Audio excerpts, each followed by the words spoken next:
Mr. Luyanda Peter, it's so nice to see you. I'm Sasha Narushkin. This is Chatter from Cow Corner. This is our 12th show, so we're the 12th man. If you like it, give us a subscribe on Spotify, Apple, or YouTube, whichever one is your favorite platform. Our rules are simple. They are 5 minutes per topic. We get to choose the topics. Our 5 topics today are the Ashes in the World Rugby Awards for men, Bafana Bafana on the up and up and rise, the biggest sporting meltdowns, that should be a fun one, and then the usual fun 5 facts. So we're going to start the clock immediately. The Ashes starts tomorrow. Mr. Peter, what are your expectations? So this morning I had to catch an early flight and I thought, oh, I'll watch a bit of Ashes. Meanwhile, it actually starts tomorrow. So that's how excited I am about the series. Now, look, I'm always excited about the Ashes. I think, yeah, I mean, the history behind it, the way the two countries kind of, the fans of the two countries kind of clash. I love it. I mean, it's got everything that cricket wants, and Test cricket needs the Ashes. Yeah, it's box office. I mean, it's the biggest, smallest trophy in the world. It's the opposite of ice hockey's Stanley Cup. It stands all of 10.5 centimeters high. It was donated to the MCC and sits at Lord's and has never left. So it's a little replica that they hold up when they do the winning. I was just having a look at the averages of the English players who visited Australia, and they're very few, believe it or not. So it is Zach Rawley, Ollie Pope, Ben Stokes, Mark Wood and Joe Root. And the only one with a decent record in amongst all of those is actually Wood, with 17 wickets at 26 in 4 games. But nobody has a really good record from this English team in Australia. So why should we expect something different this time? So, I mean, look, I think with the Ashes, you get new heroes are formed. I mean, who can ever forget Ben Stokes? Was it 2 years ago? I mean, 135 not out. It was a lost cause. So I think, the Ashes kind of, it draws out big performances, from players. Yes, Ben Stokes is not he's an experienced player. He's been around, but for him to perform at that stage is because of the power of the Ashes. Almost reminds me of I know we're a bit young back then, but Ian Botham. Ian Botham used to do such heroics. Bowls, takes 8 wickets, gets 100. And that's the power of the Ashes. Yeah, it's interesting. I mean, Graham Swan said, Ben Stokes is the best all-rounder since Jacques Kallis. I think, obviously, he hasn't seen Jadeja's averages, which are both better with the bat and ball over Stokes. But, be that as it may. I mean, it's an interesting contest. And there's also been some to and froing and sparring from newspapers ever since Joe Root arrived, Ben Stokes arrived. Yesterday, the comments from Monty Panesar and cheating on the sandpaper, and then Steve Smith poked back and said to Monty Panesar, just remind me of your questions and your general knowledge, because of that reference to a fail back on a show. But what do you make of the sort of the hype? Can you get bigger in any cricket than this one? Yeah, that's what I said. I mean, Test cricket definitely needs this rivalry, the Ashes. I think, obviously, India against Australia is probably another one. Anyone against South Africa is always a big one. But, I think the other thing about this one is that, the two teams also haven't played Test cricket in a while, right? I mean, England's last one was 2-2 against India in July. Australia beat the West Indies 3-0 also in July. So I think, there's obviously the history, but even now, like the two teams kind of want to win this one. They want to get to the top of the WTC table. So yeah, I mean, the hype is so much. But just something I picked up, right? Australia has got 5 bowlers in the ICC rankings, the top 10 of the ICC rankings. England's only got 1 in the top 20. Yep. not even the top 10, just in the top 20. So Yeah. I think this could be quite interesting. On the batting side, I think both teams are probably more It's equal. 4-4. Yeah, it's 4-4 in the But top on the 20. bowling side, Mm. I think that's where it's going to be one. I'm putting my money on Australia for the series. I don't know your views. Yeah, I think for the neutrals and people looking for WTC points, they would prefer something like a 3-2 or 2-1 or a 2-all draw, because that then puts them further up the table. But yeah, I don't know. I mean, in so much that England are very confident of winning this one, I think I'm going to go for Australia, although the first test might be a little bit closer with 2 injuries to Australian bowling lineup. Obviously, Cummins and Hazelwood. Yeah. Heading straight into our next topic as you sip your orange juice, the World Rugby Awards. So this is quite interesting because these awards have kind of changed over time, and they take place. Yeah. Is it a physical award where people actually go to Monaco, because that's quite difficult, or they fly them in after the match, or how does it work? So strangely enough, in the past, they have done it in a way that it's part of the test window. So in the past, they have had physical awards. When I was reading through the World Rugby website, it looks like this year they're just going to announce it on socials, and I guess they'll probably do a photo op with the winners, which is quite weird. And I guess it's because of you've got this test window, but then the clubs also want the players back, so it's quite difficult to coordinate that you have everyone in the same room, I guess. So who are the 4 players who have been nominated for World Player of the Year? Well, I mean, we've got Nche, Yes. first ever prop. So I think most South Africans would want him to win because he has just been enormous, not just in size. Malcolm Marx. My view on Malcolm Marx is, he's had a slow start to the season, but my goodness, he's come through. Yeah. And let's not forget, he's the 6th highest try scorer for the Springboks. Yeah. With a better try ratio than Jean de Villiers or some of the wingers. So it's just incredible. Of course, we've got Pieter-Steph to Toit, 2 times winner of this thing. So he's definitely in with a chance. So my view is probably between the 2 of them.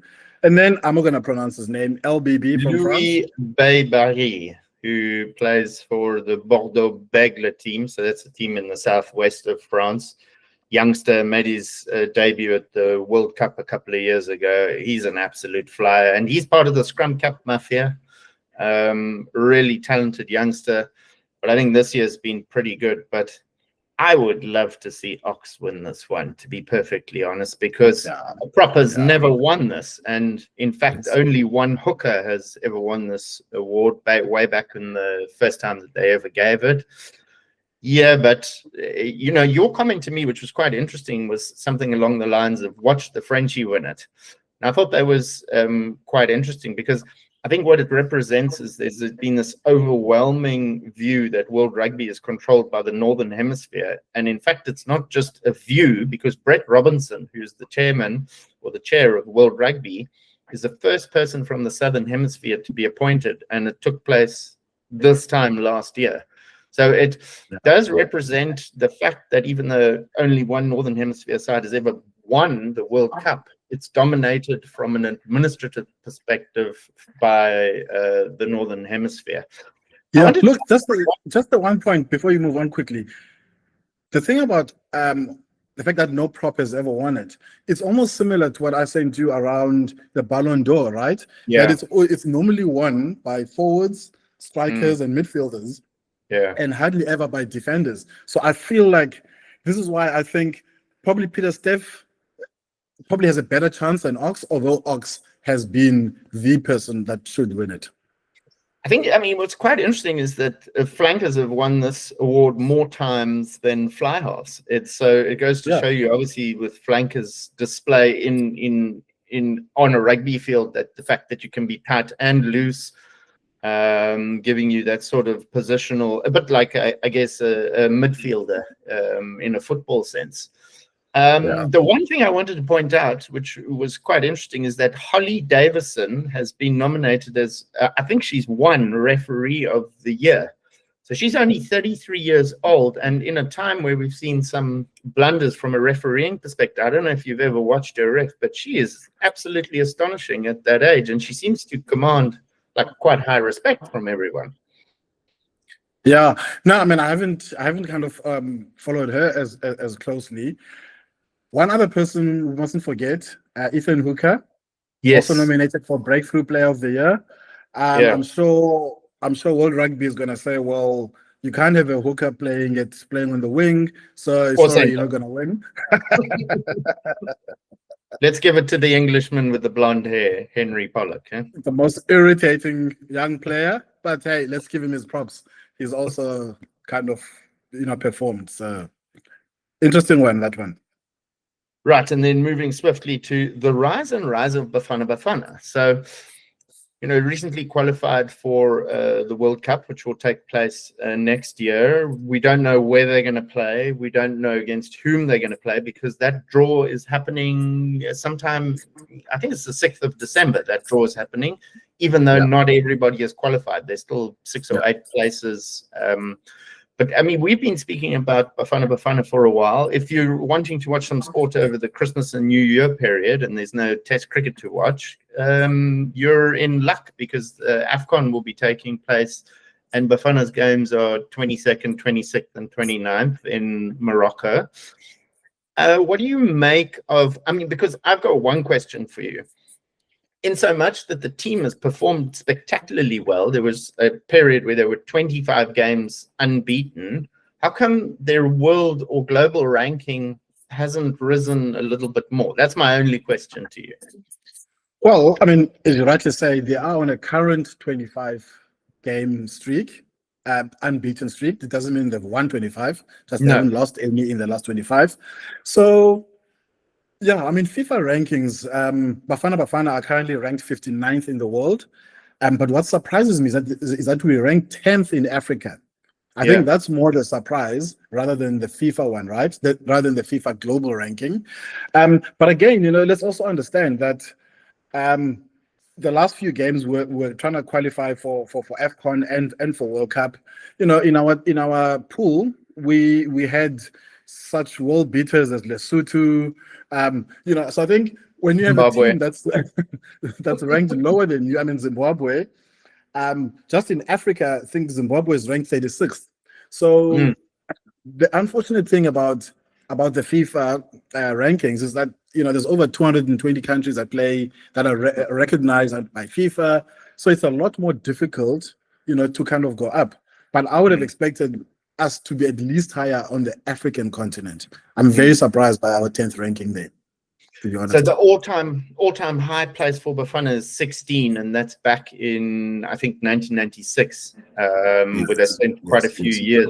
But what do you make of the team specifically? Because let's forget, Hugo Broos has kind of suggested, and he's also suggested within the managerial team that Helman Mkelele is going to take over from him. I don't know if that is his decision or if that ultimately will happen. But I think Helman Mkelele was the acting manager before Hugo Broos took over. So it kind of makes sense in that. What do you make of having a solid team of local homegrown talent plus a managerial team that's been in place for 4 years in a row? Look, at Hugo Broos, what the best thing he's done is he's said the PSL is strong enough. I can find players that play in the PSL that can go and win us stuff. And also, to be quite honest with you, though, South Africa doesn't have a lot of overseas-based players that are playing at the highest levels. I mean, Lyle Foster is playing at Burnley. It's English Premiership. A friend of mine's club. Be careful, huh? It's a good friend of mine's club. But other guys are playing in Morocco. You've got a guy in the Saudi Pro League. So not exactly. So we don't exactly have the talent that we used to have at the time when Benny played. In the Premier League, when we had Phil Masinga playing in Italy. So I think by design he's been forced to pick locally best players, but it's also giving them the opportunity. And I think, for me, I love it. I love the fact that he's gone for quite a young squad. I was looking at the average ages. We're probably averaging around 24, which is quite good for for a national team. So yeah, let's see how we go at this AFCON now in Morocco in December, and then the big one, which is the World Cup. Okay, so I mean, obviously, quite a heavy bent also towards Orlando Pirates in that squad. What are you expecting in the 23? Are you expecting any surprises, or will it just be the same old guys who've kind of tried and tested? So that squad will be announced soon, right? The 23-man squad for AFCON. For AFCON, yeah, I think it's going to be very similar to the last few games where Pirates and Sundowns, or players from Pirates and Sundowns, will dominate. He may bring in one or two of the overseas base players. Certainly, Mohan Kota from the Saudi Pro League is definitely going to get a look in. So yeah, I mean, I'm excited about this tournament. I may even go to Morocco. Brilliant! Looking. We'll do a podcast from Morocco. Oh, brilliant! And then one that got me very excited and actually reading quite a lot, like the biggest meltdowns in sport. So this was pretty wide, and lucky for us, YouTube puts up old grainy clips of ancient meltdowns. So we had a lot to work with here. I mean, I had so many, but I picked out just a few just to keep them sort of relevant. What do you have there? So I think anything to do with John McEnroe has to be in there. I mean, I think John McEnroe kind of epitomizes meltdowns in sport. So I think John McEnroe has to be in everyone's top 5 just because he has so many. I threw in Serena Williams, 2018 US Open. Okay. I thought she was that was. What's that? That was the final against Naomi. Yes, but actually, interestingly, on that one, it probably wasn't her fault. No, sure, but it was still a meltdown. Yeah, I mean, I think a lot of John McEnroe's one in his mind. If you have a look at the footage from John McEnroe, he actually was right on those 2 epic ones. No, exactly. Then 2 more. Mike Tyson biting Evander Holyfield's ears and taking a chunk out of one. I think that was a proper meltdown moment. But one that I'd actually forgotten: Zinedine Zidane, World Cup final. 2008 World Cup final against Italy. Headbutted Marco Materazzi. Got red carded, and then France lost. And France were actually the favorites going into that tournament. So that's a proper meltdown that had proper implications, right? Absolutely. But he's still a legend, and he's an absolute legend in France and also in Spanish football. I mean, talking of French football players, I'm surprised you missed the 95 Eric Cantona Kung Fu kick on Crystal Palace fan Matthew Simmons, and then he also gave him a few hooks. And this was interesting because this was after he was carded and sent off. I don't know if it was a second yellow or a straight red. So he's sent off. He's walking down. This fan runs 11 rows down, starts abusing him. He kung fu kicks him. He punches him a few times. He's unrepentant, gives a weird apology at the press conference, and then gets an 8-month ban and has to do some community service. There is a tennis one, Mr. Peter, that is even more astonishingly bad than anything of McEnroe. And the reason why I didn't include McEnroe is his 2 epic meltdowns, "You Cannot Be Serious," and the other one of calling the guy, answer my question, Joe. He won both those tournaments. So he won the Wimbledon that year where he sees the chalk dust, and he wins the Stockholm Open where he swipes all the cups off the thing. But this one is also an American called Jeff Tarango, also in 1995, at Wimbledon, gets defaulted because he argues with the umpire. Then he gets docked a point, then a game. Then he walks over, picks his rackets up, and just goes out. So Jeff Tarango, who played against Agassi a lot as a junior, storms off the court, never plays at Wimbledon again. But in the aftermath of this, the French umpire gets down, and Jeff Tarango's wife jumps onto the court and slaps him somewhere in between where you can't see any footage, also storms into the press conference, and then it gets like kind of quite saucy in all of that. So there have been a lot of epic ones, like you point out, in tennis. My only cricket one is, do you remember when Harbhajan Singh slapped Sreesanth in an IPL game? No, okay. Were they playing in the same? No. They were playing for opposing teams in IPL in 2008, and Harbhajan backslapped. He slapped Sreesanth when they were shaking hands after the game. Harbhajan was actually captain the prior 3, banned for the rest of the season, and had to give up all of his IPL winnings. I've got one more for cricket. Merv Hughes at was it Wanderers when he was being heckled, and then on his way out he hoiked his bat at a fan. Was it Wanderers or was it SuperSport United? No, and the reason why it's Wanderers is because if you go to the Wanderers now, that's why they have the dome over where the players go in and out. Yes. The tunnel, yeah. Yeah, thanks for that, Merv.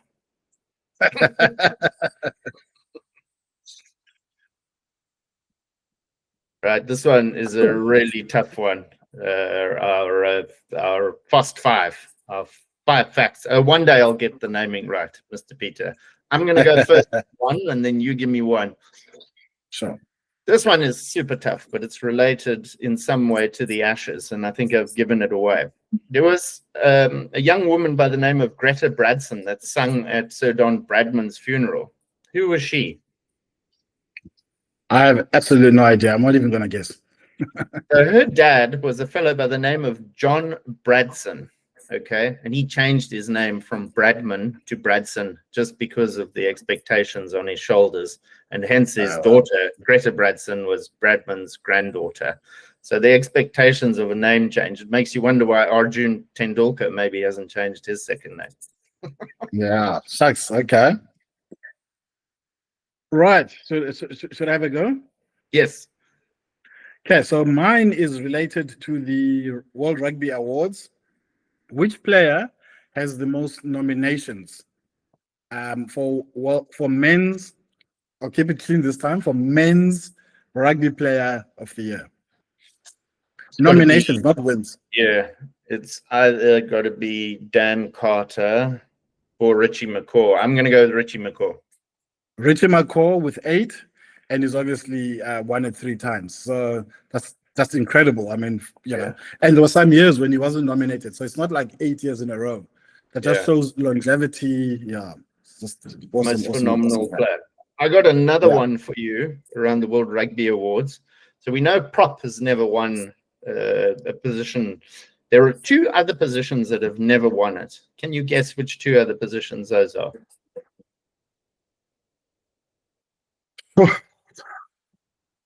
Fullback. Yes. And fullback and 8th man. 8th man has won it. It's actually center. So there we're talking about our twinkle toes being in the limelight and scoring tries and winning. But no one at center and no one at fullback has ever won the award. Give me your next one. Okay. My one is again based on the World Rugby Awards. So which of these countries or players from these countries has never won an award at the World Rugby Awards? So Georgia, India, Pakistan, or Namibia?